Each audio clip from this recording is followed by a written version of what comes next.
வணக்கம் நண்பர்களே, நான் உங்கள் கிரிதர். இன்னைக்கு என்கிட்ட இருக்கிறது இந்த ஷியோமியோடைய Mi Band 3. ஸோ இந்த Mi Band 3 Mi Band 2 விட எப்படி வித்தியாசப்படுது, இந்த Mi Band 3 நீங்கள் வாங்கலாமா வேணாமா, அதை விட முக்கியமான விஷயம் எங்கே வாங்குறது, கஸ்டம்ஸ் சார்ஜ் இல்லாமல் இது எப்படி வாங்குறது, இப்படி பல விவரங்களை இந்த பதிவில் நான் இன்னைக்கு உங்களுக்கு சொல்கிறேன்.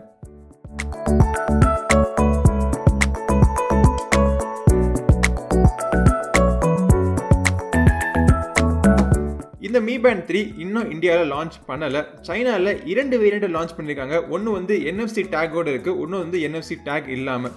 என்கிட்ட இருக்கிறது NFC இல்லாத ஒரு வேரியண்ட். இந்த வேரியண்டோட பாக்ஸ் பார்த்தீங்கன்னா ஒரு டிரான்ஸ்பரண்ட் பாக்ஸ் மாதிரி இருக்குது. இந்த பாக்ஸை திறந்த உடனே உள்ளுக்குள்ள வந்து இந்த ஃபிட்னஸ் ட்ராக்கர் இருக்குது. இந்த ஃபிட்னஸ் ட்ராக்கர் கீழே எடுத்து பார்த்தீங்கன்னா இதோடைய பொறுத்தருக்கு ஒரு பேண்ட் ஒன்று கொடுத்துருக்காங்க.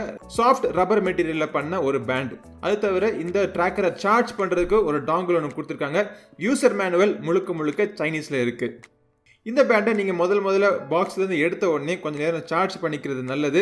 அப்புறம் உங்களுடைய மொபைல் ஃபோனில் Mi Fit அப்படிங்கிற ஒரு அப்ளிகேஷனை நீங்கள் ஸ்டோர்லேருந்து டவுன்லோட் பண்ணிக்கணும். டவுன்லோட் பண்ணதுக்கப்புறம் பேர் பண்ணிட வேண்டியது. இப்போது இந்த பேண்டோடைய டிசைன் பார்ப்போம். இந்தியாவில் ஆல்ரெடி Mi Band 2 அப்புறம் Mi Band HRX அப்படின்னு சொல்லிட்டு 2 வேரியண்ட் லான்ச் பண்ணியிருக்காங்க ஷியோமி. இந்த 2 பேண்டுக்கான ரிவ்யூ நம்ம சேனலில் ஏற்கனவே இருக்குது. அதை நீங்கள் இன்னும் பார்க்கலன்னா அதை நீங்கள் பார்த்துட்டு வந்துடுங்க. Mi Band 2ல் இருக்கிற மாதிரியே Mi Band 3லையும் பார்த்தீங்கன்னா ஹார்ட் ரேட் சென்சர் இருக்குது. இந்த ட்ராக்கருடைய டிசைன் பார்க்குறதுக்கு ஒரு லிக்விட் ட்ராப் மாதிரி ரொம்பவே ஸ்மூத்தான கர்வ்ஸோட பார்க்குறதுக்கு அழகாக இருக்குது. இந்த ட்ராக்கர் இந்த பேண்டில் வந்து ரொம்ப டைட்டாக பொருத்திருக்கு. ஆக்சிடென்டலாக கீழே விழுகாத அளவுக்கு டிசைன் பண்ணியிருக்காங்க. இந்த ட்ராக்கரை பேண்டில் பொருத்தினதுக்கு அப்புறம் உங்கள் கையில் மாட்டிக்கிறதுக்குமே வந்து ரொம்பவே வசதியாக இருக்குது, கம்ஃபர்டபுளாக இருக்குது. இதுக்கான காரணம் என்னன்னு பார்த்தீங்கன்னா இந்த பேண்ட் ரொம்பவே லைட் வெயிட், ரொம்ப கம்ஃபர்டபுளா நீங்க நாள் முழுக்க தொடர்ந்து வேர் பண்ணிக்கிற அளவுக்கு டிசைன் பண்ணிருக்காங்க. இந்த பேண்டோடைய ட்ராக்கர்ல இருக்கிற ஸ்கிரீன் பாத்தீங்கன்னா ஒரு full touch screen. Mi Band 2ல வந்து ஒரு குறிப்பிட்ட ஏரியா மட்டுமே டச் சென்சிட்டிவா இருந்துச்சு. ஆனா இந்த Mi Band 3ல ஃபுல் ஏரியாவுமே உங்களுக்கு டச் சென்சிட்டிவா இருக்கு. Mi Band 2வை விட Mi Band 3ல வந்து வாட்டர் ப்ரூஃபிங் ரொம்பவே அதிகமாக கொடுத்துருக்காங்க. 5 மீட்டர்ஸ் வரைக்கும் நீங்கள் வாட்டரில் அடியில் நீங்கள் உள்ளே கொண்டு போகலாம். ஸோ இதனால நீங்கள் ஸ்விம்மிங் பண்ணாலோ இல்லை ஷவர் எடுத்துக்கிட்டாலோ இல்லை மலையில் தொப்பு நனைஞ்சாலோ இந்த பேண்ட் வந்து கெடாமல் இருக்கும். ரொம்பவே கிளாஸியான அழகான கர்வ் மெட்டீரியல் யூஸ் பண்ணியிருக்கிறதுனால ஃபிங்கர் பிரிண்ட் பட்டா இதில் இருக்கிற இன்ஃபர்மேஷன் நீங்கள் வாசிக்க முடியாதுங்கிறதுக்காக ஆன்டி ஃபிங்கர் பிரிண்ட் கோட்டிங்கும் ஒன்று கொடுத்துருக்காங்க. Mi Band 2வை விட Mi Band 3ல வந்து டிஸ்பிளே பெருசுன்னு சொன்னேன். இப்படி டிஸ்பிளே பெருசாக இருக்கிறதுனால அதிகமான இன்ஃபர்மேஷனை அந்த டிஸ்பிளே உங்களால் பார்க்க முடியுது. நோட்டிஃபிகேஷன்லாம் வந்துச்சுன்னா கிட்டத்தட்ட முழு எஸ்எம்எஸும் இமெயிலுடைய சப்ஜெக்ட் வரை கொண்டு ஃபுல்லாக வாசிக்கக்கூடிய அளவுக்கு இந்த டிஸ்பிளே பெருசாக இருக்கு. Mi Band 2வை விட Mi Band 3ல இருக்கிற டிஸ்பிளே பிரைட்டாக இருக்கு.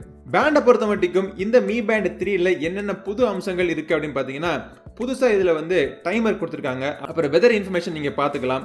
உங்க மொபைல் எங்க இருக்குன்னு கண்டுபிடிக்கிறதுக்கு இதுல வந்து ஃபைண்ட் தி மொபைல் அப்படிங்கிற ஆப்ஷன் கொடுத்துருக்காங்க. ஜாகிங் இல்லாட்டி சைக்கிளிங் ஏதாவது ஆக்டிவிட்டிஸ் நீங்க பண்றப்போ உங்க ஹார்ட் ரேட் வந்து அளவுக்கு அதிகமா போச்சு அப்படின்னா அலர்ட் பண்ற மாதிரி உங்க பேண்ட் வந்து வைப்ரேட் ஆகிற ஃபீச்சரும் கொடுத்துருக்காங்க.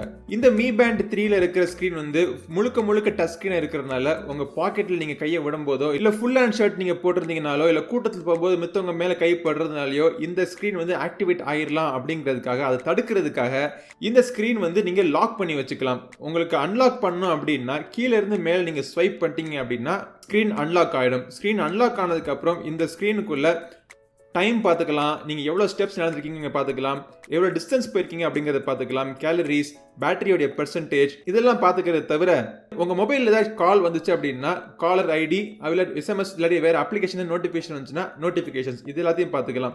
ரொம்ப நேரம் தொடர்ந்து ஒரே இடத்துல அசையாமல் உட்காந்துங்க அப்படின்னா செடென்டரி ரிமைண்டர் இதில் எனேபிள் பண்ணியிருந்தீங்க அப்படின்னா உங்கள் மொபைல் வைப்ரேட் பண்ணி எந்திரிச்சு நடக்கிறதுக்காக உங்களுக்கு ஞாபகப்படுத்தும். இந்த Mi Band 3 உடைய பேட்டரி பார்த்தீங்கன்னா 110 mAh பேட்டரி கொடுத்துருக்காங்க.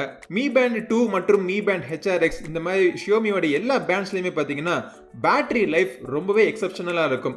அவங்க ப்ராமிஸ் பண்ணுறதை விட அதிகமாகவே பேட்டரி லைஃப் கிடைச்சிக்கிட்டு இருந்துச்சு. அதே மாதிரி தான் இந்த Mi Band 3லையுமே ஒரு நல்ல பேட்டரி லைஃப் கிடைக்குது. ஷியோமி ப்ராமிஸ் பண்ணுறது வந்து 20 நாள் வரைக்கும் அவங்களுக்கு பேட்டரி கிடைக்கும் அப்படின்னு போட்டிருக்காங்க. ஆனால் என்னுடைய யூசேஜில் ஒரு வாரத்தில் வெறும் 20% தான் குறைஞ்சிருக்கு. இதை முழுக்க சார்ஜ் பண்ணுறதுக்குமே வந்து 0 to 100% சார்ஜ் ஆகிறதுக்கு கிட்டத்தட்ட 1.25 மணி நேரத்துல இருந்து 1.5 மணி நேரத்துக்குள்ள சார்ஜ் ஆயிருது. சரி, இதெல்லாம் வந்து இந்த Mi Band 3 அம்சங்கள். இந்த Mi Band 3 வாங்கலாமா வேணாமா?